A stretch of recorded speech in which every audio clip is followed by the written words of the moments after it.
Bonjour à tous, les ministères Notre Pain Quotidien vous proposent la méditation du jour. Promesse accomplie. Durant mon enfance, on m'envoyait passer une semaine d'été chez mes grands-parents à 320 km de chez moi. Ce n'est que plus tard que je me suis rendu compte de la sagesse dont j'avais hérité de ces deux personnes que j'aimais.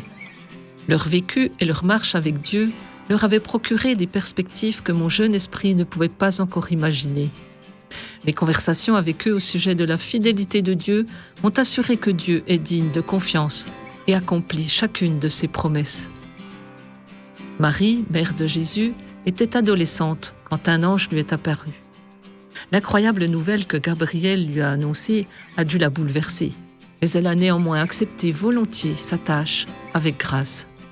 Sa visite chez Élisabeth, sa cousine plus âgée, dont la grossesse était elle aussi miraculeuse, certains théologiens croient qu'elle avait peut-être 60 ans, l'a certainement réconfortée. Élisabeth lui a en effet apporté avec enthousiasme les propos de Gabriel qui confirmaient qu'elle était la mère du Messie promis. En grandissant et en acquérant de la maturité en Christ, comme cela a été le cas de mes grands-parents, nous découvrons qu'il garde ses promesses.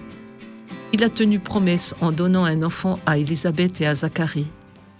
Et ce fils, Jean-Baptiste, est devenu l'annonciateur d'une promesse faite des centaines d'années auparavant et qui changerait le cours de l'histoire.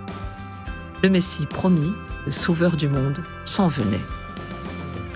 C'était un texte de Cindy S. Carper. En quoi pouvez-vous compter sur Dieu pour garder ses promesses ?